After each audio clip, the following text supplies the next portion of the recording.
سوال ہے، آپ نے خضر علیہ السلام کی موت کے حوالے سے بڑے مضبوط دلائل رکھے ہیں، انہی میں سے ایک دلیل قادیانی حضرات وفات مسیح علیہ السلام کے لیے بھی پیش کرتے ہیں کہ اگر عیسیٰ علیہ السلام زندہ ہیں تو ان پر فرض ہے کہ نبی صلی اللہ علیہ وآلہ وسلم کی تصدیق اور مدد ضرور کرتے۔ پلیز اس کی وضاحت فرما دیں۔ یہ دیکھیں آؤٹ آف کانٹیکسٹ لیتے ہیں قادیانی۔ ہم نے کب کہا کہ عیسیٰ علیہ السلام اس دنیا میں زندہ ہے؟ ان کے اوپر تو دنیا کے احکام جاری نہیں ہیں، جب دنیا کے احکام جاری نہیں ہیں تو وہ دنیا میں آ کے نبی علیہ السلام کی مدد نہیں کریں گے۔ یہ بات تو ٹھیک ہے، یہ مجھے یاد آ گیا۔ خضر علیہ السلام پہ مسئلہ نمبر 13 بھی ہے، اس کے بعد بھی میرے مختلف کلپس ہیں، وہ آج کل ایک کلپ میرا وائرل بھی ہوا ہے، حضرت خضر علیہ السلام کیا زندہ ہیں، تو اسی کانٹیکسٹ میں یہ سوال آیا ہوگا یقیناً۔ یہ سورہ آل عمران میں ایک آیت ہے، میں وہ آپ کو پڑھ کے سناتا ہوں، اعوذ باللہ من الشیطان الرجیم، جو میں نے دلیل کے طور پہ پیش کی تھی۔ بسم اللہ الرحمن الرحیم، آیت نمبر ہے 81۔ وَإِذْ أَخَذَ اللَّهُ مِيثَاقَ النَّبِيِّينَ، اور یاد کرو وقت جب نبیوں سے اللہ نے عہد لیا تھا، لَمَا آتَيْتُكُم مِّن كِتَابٍ وَحِكْمَةٍ، کہ جب میں تمہیں کتاب و حکمت دوں گا، یعنی نبوت، ثُمَّ جَاءَكُمْ رَسُولٌ مُصَدِّقٌ لِمَا مَعَكُمْ، اور پھر تمہارے ہوتے ہوئے رسول اللہ صلی اللہ علیہ وسلم تم میں آ جائیں۔ یہ تعویل خاص کے اعتبار سے، تعویل عام میں کوئی اور پیغمبر آ جائیں، ایک پیغمبر دعوت و تبلیغ کر رہا ہے، اس کی زندگی میں دوسرا پیغمبر بھی آ جائے تو کیا کرنا ہے؟ لَتُؤْمِنُنَّ بِهِ، تو تم نے ضرور اس دوسرے پیغمبر پہ بھی ایمان لانا ہے، وَلَتَنْصُرُنَّ، اور ضرور اس دوسرے پیغمبر کی بھی مدد کرنی ہے، جیسا کہ حضرت یحییٰ علیہ السلام نے حضرت عیسیٰ علیہ السلام کی مدد بھی کی اور ان پہ ایمان بھی لے کے آئے، ایک وقت میں دونوں پیغمبر تھے۔ قَالَ أَأَقْرَرْتُمْ، پھر اللہ نے کہا کیا تم تمام پیغمبر اقرار کرتے ہو اس بات کا؟ یعنی اللہ نے پیغمبروں کی روحوں سے یاد لیا۔ وَأَخَذْتُمْ عَلَى ذَلِكُمْ إِصْرِي، اور اس پہ میرا بھاری ذمہ اٹھاتے ہو؟ قالوا اقررنا، انہوں نے کہا ہم اقرار کرتے ہیں اللہ۔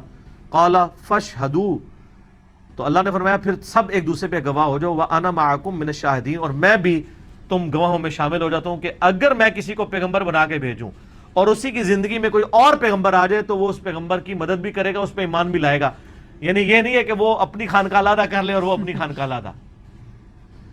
فَمَن تَوَلَّى بَعْدَ ذَلِكَ، اور یاد رکھنا جو اس کے بعد پھرا میرے اس عہد سے پیغمبر ہو کے بھی، فَأُولَٰئِكَ هُمُ الْفَاسِقُونَ، تو پھر وہ شخص فاسق ہوگا چاہے وہ پیغمبر ہی کیوں نہ ہو۔ تو یہ ایک بڑا سخت معاملہ تھا، تو اس کو میں نے دلیل بنایا تھا کہ جو حضرت خضر علیہ السلام کو مانتے ہیں، پیغمبر بھی مانتے ہیں، اور وہ کہتے ہیں پانیوں پہ ان کی حکومت ہے، تو میں نے کہا مجھے کوئی ضعیف روایت دکھائیں کہ غزوہ بدر اور احد میں آ کے نبی علیہ السلام کی انہوں نے مدد کی ہو، ان پہ واجب تھا کہ حاضر ہوتے، ورنہ ان کی نبوت چھین گئی، کیونکہ اللہ نے کہا فاسق ہو جاؤ گے، تو اگر ہوتے تو وہ آ جاتے، نہیں تھے۔ بخاری مسلم میں حدیث ہے جو اس وقت روئے عرض پہ موجود ہے، 100 سال نہیں گزریں گے اسے موت آ جائے گی۔ اگر حضرت خضر بالفرض زندہ بھی تھے تو نبی علیہ السلام کی وفات کے 100 سال کے اندر وہ مر چکے ہیں، اگر تھے، باقی میرے وہ دلائل دیکھ لیں، وہ کوئی نہیں، وہ حضرت موسیٰ علیہ السلام کے زمانے میں تھے۔ اس کے اوپر جو قادیانیوں کا یہ اعتراض ہے نا کہ حضرت عیسیٰ علیہ السلام بھی فوت ہو چکے ہیں، اور وہ کہتے ہیں دلیل یہ ہے کہ حضرت عیسیٰ علیہ السلام اگر زندہ ہوتے تو آ کے غزوہ بدر و احد میں نبی علیہ السلام پہ ایمان بھی لاتے تو مدد بھی کرتے۔ سر وہ اس صورت میں کرتے جب ہم انہیں اس دنیا پہ زندہ مانتے ہوتے ہیں، ہم انہیں آسمانوں پہ زندہ مانتے ہیں، اور دنیا کے رولز ان پہ لاگو نہیں ہے۔ آسمان پہ زندہ رہنے کے لیے آکسیجن کی ضرورت نہیں ہے، دنیا پہ ضرورت ہے۔ آسمان پہ زندہ رہنے کے لیے کھانے پینے کی ضرورت نہیں ہے، دنیا میں رہنے کے لیے ضرورت ہے۔ آسمان پہ زندہ رہنے کے لیے ٹوائلٹ کی ضرورت نہیں ہے، دنیا پہ ضرورت ہے۔ اور آسمان پہ وہ زندہ ہیں تو وہ جس عمر میں اٹھائے گئے تھے 25 یا 30 سال کی عمر میں، وہ ادھر ہی ان کی عمر رکی ہوئی ہے۔ دنیا میں ہوتے تو وہ ابھی تک ان کی عمر آلموسٹ 2000 سال ہو چکی ہوتی۔ حضرت عیسیٰ علیہ السلام کے یہ پیدائش کا یہ چل رہا ہے نا 2000 جو ہمارا عیسوی ہے کیلنڈر، تو ہم ان کی عمر 2000 سال نہیں کہتے، جب اتریں گے تو وہ اسی عمر میں اتریں گے، پھر زمین پہ 40 سال تک رہیں گے۔ حیات مسیح اور نزول مسیح علیہ السلام، مسئلہ نمبر میرا 12 دیکھ لیں، نبی علیہ السلام کے ساتھ روضہ شریف میں ساتھ قبر کی جگہ خالی ہے، وہاں پہ دفن ہوں گے، صحیح الاسناد حدیث موجود ہے ترمذی کے اندر، مستدرک الحاکم کے اندر۔ تو اس لیے یہ کہنا کہ یہ دلیل ہے حضرت عیسیٰ علیہ السلام کے مر جانے کی یا ان کو پہ موت آنے کی کہ انہوں نے نبی علیہ السلام کی مدد نہیں کی ہے، ادروائز ان کی نبوت چھین جاتی۔ ہاں اگر دنیا پہ ہوتے اور مدد نہ کرتے تو یقیناً نبوت چھین جاتی، لیکن ایسا ہوا نہیں، وہ دنیا پہ ہے نہیں۔ وہ تو پھر صحیح مسلم میں بخاری میں حدیث ہے کہ قرب قیامت میں اتریں گے، خنزیر کو قتل کریں گے، جزیہ موقوف کر دیں گے اور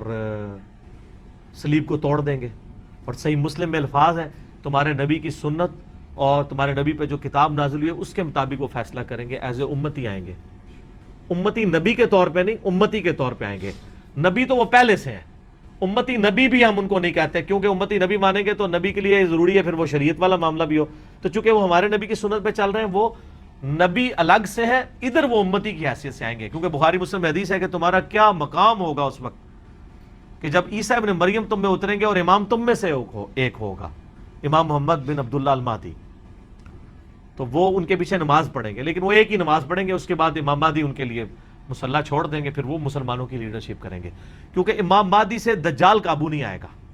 دجال کو قتل کرنے کے لیے بڑے لیول کی روحانی شخصیت چاہیے،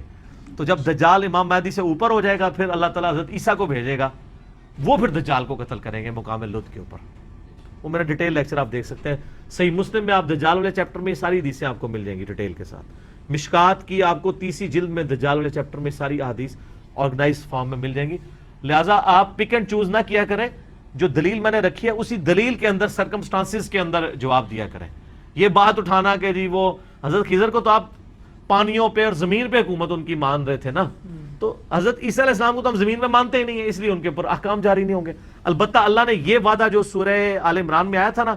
تمام نبیوں کے اقرار وہ کروا دیا ہے، وہ صحیح مسلم میں حدیث ہے کہ شب معراج سارے نبیوں کو اللہ تعالیٰ نے بیت المقدس میں جمع کیا اور مجھے جبرائیل علیہ السلام نے ان کا امام بنایا۔ وہ سارے نبیوں نے نبی علیہ السلام پہ ایمان لائے، لیکن وہ ظاہر ہے کہ یہ سارا معاملہ روحانی طور پہ ہوا تھا، اس اعتبار سے کہ لوگوں نے آبزرو نہیں کیا، برزخی تھا، اللہ نے ان کو جسموں کے ساتھ روحوں کے ساتھ وہاں جمع کیا، لیکن وہ ان سین بیریئر تھا، ہوا یہ فزیکل ایکسپیرینس ہے۔ یہ جو قادیانیوں کا کہنا ہے اور بعض منکرین حدیث کا کہ یہ معراج جو ہے یہ جسمانی نہیں روحانی تھی، اور سیدہ عائشہ کا قول لے کے آتے ہیں، وہ بالکل ضعیف روایت ہے۔ صحیح بخاری کے اندر